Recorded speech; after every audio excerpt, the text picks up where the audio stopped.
Kuna kitu chaitwa khitma, kusoma Qur'ani kwa ajili ya kuwaombea waliokufa.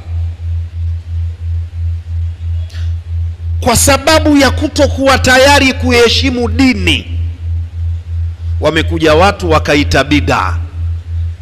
Sidhani kama kuna mwanachuoni yoyote mkubwa alipata kuita khitma bid'a.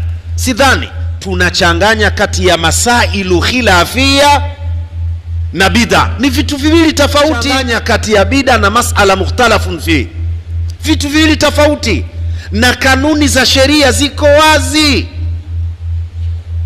La yunkaru almukhtalafu fihi wa innama yunkaru almujma'u alayhi. Acheni dini ibaki kuwa nini? Piwa dini.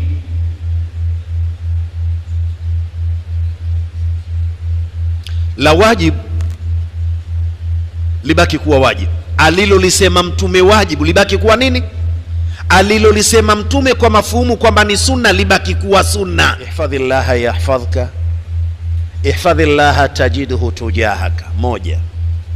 Lakini la pili, innakum la ta'maluna a'malan hiya adaqu bi'ayunikum min ash-sha'ri kunna na'udduha min al-mubiqat. Hadithi hizi tuzishike vizuri, tusicheze na dini. Ukiamua maziko yako uyaendeshe pasina kufata dini, basi endesha tu kwa namna unavyotaka. Lakini ukitaka umeondokewa ufuate dini, fuata dini, acha mambo mengine ya ovyo ovyo.